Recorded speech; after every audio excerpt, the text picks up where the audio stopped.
Hey, my name is Sean B2, and this is the deck description video for Tinybones cEDH. It's going to be a discard Stax deck that tries to leverage Tinybones' ability to draw cards whenever your opponents discard cards. Thank you for watching, and hope you enjoy. Okay, let's get into the description of this deck. So first thing we're going to do, like we're going to do in every video, is compare our commander to the best commanders in the format. So we have Tinybones right here, and we're going to compare it to Timna the Weaver, Thrasios, and Kenrith. These are your card draw commanders. These are one of the two main things you want to have in a commander that draws you cards or a commander that combos. Timna allows you to draw cards for attacking, Thrasios allows you to draw cards at instant speed, and so does Kenrith. Thrasios and Kenrith are also win conditions because they allow for infinite mana turn to infinite cards. So and the next part is win conditions. We have Ukima, Jessica, and Godo. Godo is a combo piece with a one-card combo piece. Ukima is a good food chain commander. And Jessica, again, is an infinite mana outlet to win the game. Tinybones kind of satisfies both of these conditions. So his first ability at the beginning of each end step, if an opponent discarded a card this turn, you draw a card and you lose 1 life. So if you combine this with effects that make your opponents discard cards during their turns, this allows you to be a 3+ cards. You obviously lose 3 life. This puts it on par with Timna the Weaver as a draw 3 cards each turn. Draw 3 extra cards each turn, which is a pretty powerful effect, especially for a 2-mana creature. His second ability and black, each opponent with no cards in hand loses 10 life. Not as good, but if you do have infinite mana and your opponents are out of cards, this can win the game for you. A lot less likely because it's going to be hard to get your opponents onto 0 cards, but still somewhat possible. So, as I mentioned, one of the big things is making your opponents discard cards each turn, and that's what Necrogen Mist, Oppression, Bottomless Pit, and technically Chains of Mephistopheles is here for. Necrogen Mist, they discard a card at the beginning of their upkeep, same with Bottomless Pit. And Oppression is the most powerful one. Whenever a player plays a spell, that player discards a card from his or her hand. So these three all work very well with Tinybones. They allow you to draw 3 more cards, 1 during each of your opponent's turns. Then we have Chains. So Chains, whenever a player draws a card outside of their draw step, they draw a card, they discard a card, and then they draw another card.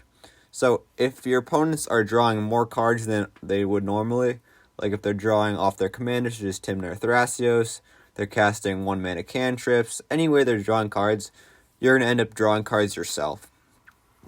That's why these are powerful effects. Oppression's definitely the best because a lot of decks try to run out small creatures early in the game, /mana rock, /card draw, and if you're making them discard every time they do this, it's going to take a toll. And then we have Chains plus Anvil of Garadan, which actually stops players from drawing cards during their draw step. Basically, instead of drawing cards, these 2 cards put together to make each player discard 2 cards, draw 2 cards, and then discard 2 cards. So they end up not being able to discard during their draw step. This forms a hard lock, which can be considered a win condition, especially if they're low on cards in their hand in general. And this can set you up to win pretty easily. Smokes, these are all the Stax pieces this deck runs, because we're not playing many cards during our turn. We don't care about a Dampening Spear effect, Thorn of the Animist, Trinisphere that much. We're playing a lot of fast artifact mana, not really lands mana. So we don't really mind when all of our cards are getting taxed because we're not playing that many spells during each of our turns. And when we do this, we make sure our opponents have more cards in their hand, which guarantees that we're going to have more potential discards, meaning more potential draws. So this allows us to draw cards, stops our opponents from playing the cards they have in hand, which normally stops them from refilling their hand with more cards. Some of the most powerful effects are Trinisphere, shuts down a lot of these early game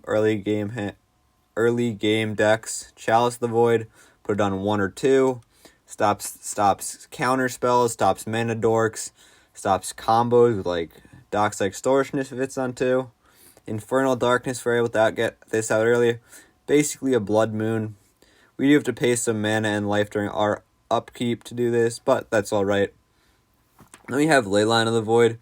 Our combos can work out of the graveyard, but we can also, it's powerful to exile our opponent's graveyard because they're going to be discarding a lot of cards, so stopping them from having abilities where they get to reanimate creatures from their graveyard that they discarded.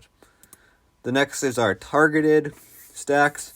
Pithing Needle, Sorcerer's Spyglass, and Fixarian Revoker. So as I mentioned in the earlier, that Thrasios is one of the most powerful commanders. Played in a lot of decks, he's a good partner. He's an infinite mana outlet to draw your deck.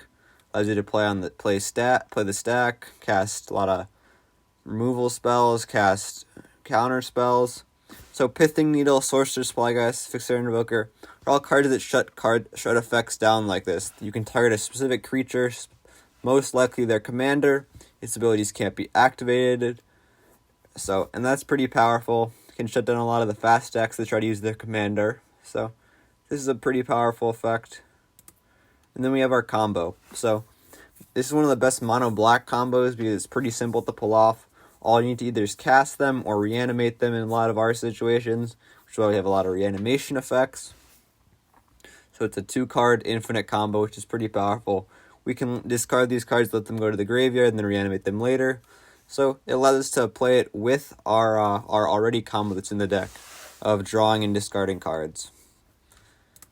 And then we have another combo, Rings of the Bright Hearth plus Grim Monolith or Basalt Monolith allows for infinite mana. So we can use Tinybones' ability, or we can use cards like Extinguigate to kill all of our opponents at once. And that is going to be the end of the deck explanation for now. We're going to play one sample hand in this video, and more sample hands in the next video on the deck gameplay.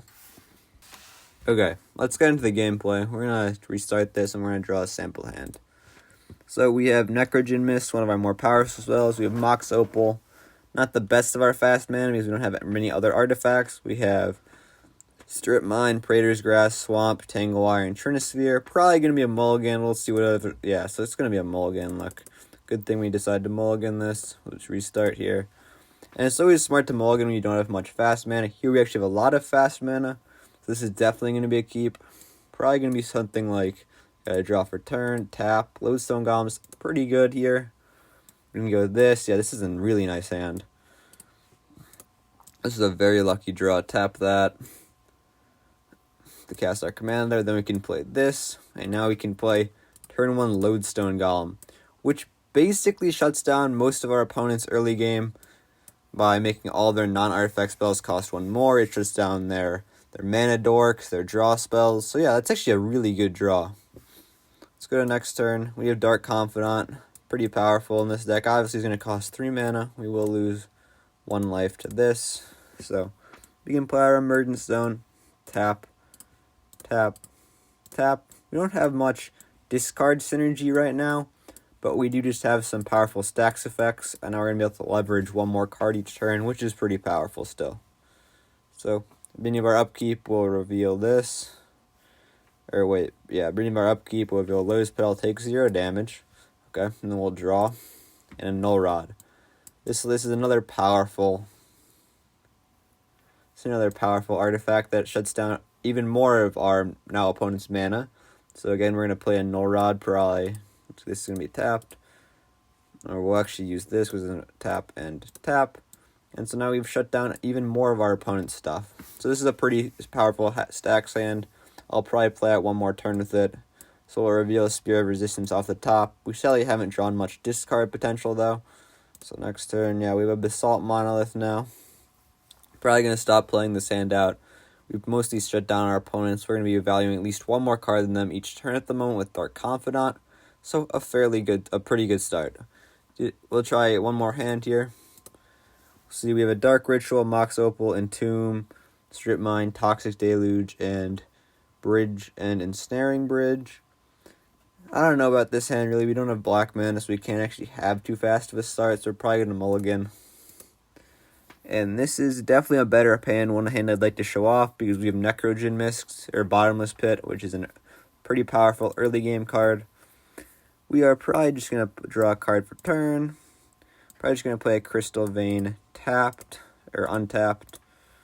And yeah, probably pass the turn.